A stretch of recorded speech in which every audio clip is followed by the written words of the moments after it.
What if the course of Star Trek history had been rewritten? What if a single being, Q, had altered events in ways we never imagined? Would the galaxy thrive or descend into chaos? Q, the mischievous, all-powerful enigma of the Q continuum. He has tested humanity, judged its worth, and toyed with fate itself. But what if, instead of merely meddling, Q had truly intervened? Today, we explore major moments in Star Trek history that could have played out very differently if the Q continuum had taken a more active role. Prepare yourself for a journey into the unknown, where possibilities are limitless, consequences are unpredictable, and one omnipotent being holds all the cards. Scenario 1. The Borg never become a threat. The Borg, the ultimate existential threat to the Federation. But what if Q had never introduced Starfleet to them? What if the nightmare of assimilation never loomed over the Alpha Quadrant? Picard sits in his command chair, staring at the main view screen. Q appears in a flash of light, lounging in Riker's seat. "Ah, mon capitaine, you should be thanking me." "For what exactly, Q?" "For saving you from the horror that is the Borg.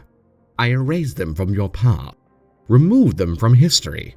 No more nightmares of assimilation, no more cold, emotionless machines trying to ruin your perfect little Federation." That's a bold claim. Intriguing.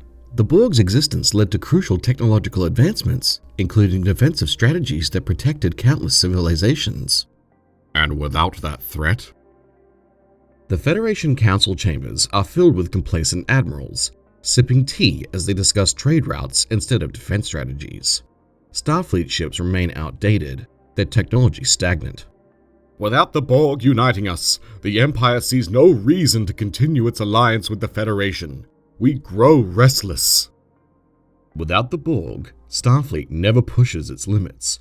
No transphasic torpedoes, no AI breakthroughs, no unity between Federation worlds. Have they lost their edge? Oh, you humans with your obsession with adversity. Must you always struggle to improve? Why not just enjoy the peace? Because it's through struggle that we grow, Q. Without challenges, we become complacent, unprepared. So dramatic, Jean-Luc. But if you insist. With a snap of his fingers, the timeline shifts. The Borg return. The warning sirens blare on the Enterprise's bridge. Consider this a lesson in appreciating your struggles, Picard. Was eliminating the Borg truly a blessing? Or was their presence necessary for the Federation's survival? Scenario 2. Q gives Kirk omnipotence. James T. Kirk, a captain of instinct, daring, and gut decisions. But what if Q granted him something no Starfleet officer should ever have? Omniscience. Kirk stands before a mirror, eyes glowing with cosmic energy. Spock and McCoy enter, concern etched on their faces. "Jim, you haven't left this room in 3 days. You're not eating, not sleeping." I see everything. Bones. Every possibility. Every consequence. Stretching out infinitely. Fascinating. But with infinite knowledge, do you still possess the ability to choose? Kirk clenches his fists, frustration clouding his face. How can I? Every decision I make leads to an outcome I already know. The thrill of the unknown. The gamble. The challenge. It's all gone. Then give it up, Jim, before you lose yourself completely. Oh, please, Doctor, don't be so dramatic. I thought Kirk would enjoy being all-knowing, but instead he whines like a child deprived of his toys. Kirk glares at Q, desperation in his voice. "Take it back, Q. I need my instincts, my fire, my humanity." Q sighs, snapping his fingers. The glow fades from Kirk's eyes, and he stumbles, breathing heavily. Humans, so limited, so predictable. Kirk lived by instinct, by risk. But what happens when you remove uncertainty? Would he still be the captain we admire? Scenario 3. The Dominion War never happens.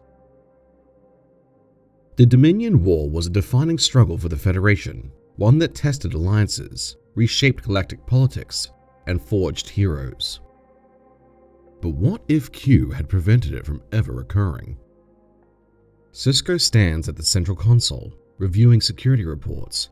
Kira, O'Brien, and Worf join him, sensing an unusual tension despite the apparent peace. No war, no bloodshed, no devastation across the Alpha Quadrant. The treaty with the Dominion was signed before the first shot was fired. And yet, something feels wrong. Major prospers. But the Federation, it's different. We haven't faced true hardship in years. Starfleet engineers used to spend half their time fixing phaser burns in the corridors. Now, our biggest issue is the replicator malfunction. Honor is forged in battle. The Klingon Empire once stood side by side with the Federation, fighting for survival. Without war, we are distant allies at best. Federation admirals sit in a pristine, gleaming conference hall, debating logistics and economic agreements instead of defense strategies. Starfleet ships remain unimproved, outdated, their weapon systems never having been forced to evolve. The Dominion is contained. The Alpha Quadrant remains stable. Our resources are devoted to exploration and diplomacy. But sir, if another threat arises, we haven't tested our fleet in years. Then let's hope our words remain more powerful than our weapons. Sisko and Kira sit opposite Worf, Nog, and Bashir, discussing the unintended consequences of a warless galaxy. I should be grateful. The Ferengi Alliance flourished in this timeline. No war means uninterrupted trade. But you feel like we lost something, like the fire is gone.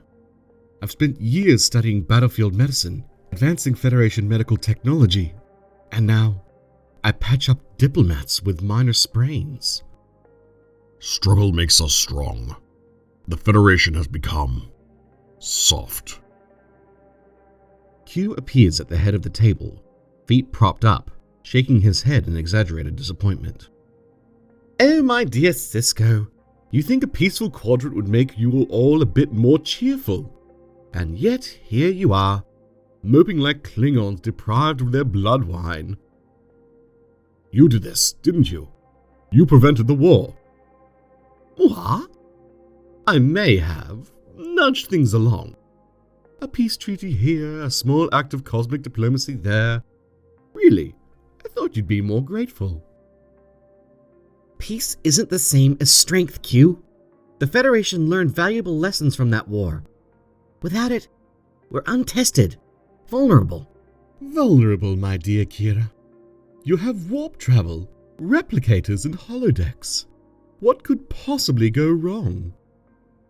The lights flicker, a proximity alert sounds, and Jem'Hadar fleet appears on the view screen, advancing swiftly towards Bajor. That's a full battalion. We're not ready for this. Then we fight with what we have. Sisko narrows his eyes at Q. Lesson learned, Q. Bring back the real timeline. Q smirks, snaps his fingers, and the war-torn reality returns. Deep Space Nine is on red alert, and Sisko stands firm, prepared for battle. Is war necessary for growth? Does peace breed complacency? Or does true strength come from struggle? You decide. Conclusion and call to action. Today we've explored how Q's meddling could have rewritten the very fabric of the Star Trek universe, from eliminating the Borg to granting Kirk omnipotence, and even preventing the Dominion War. His influence could either be a blessing or a curse. Would the Federation truly be better off without its greatest struggles, or do challenges forge the strength needed to survive the final frontier? Now we turn the question over to you, my fellow explorers. Was every hardship, every challenge, a necessary step in the evolution of Starfleet? Join the discussion, leave your thoughts below, and tell us which timeline you would prefer to live in. If you enjoyed this journey through alternate realities, don't forget to like and subscribe for more thought-provoking what-if scenarios from the final frontier.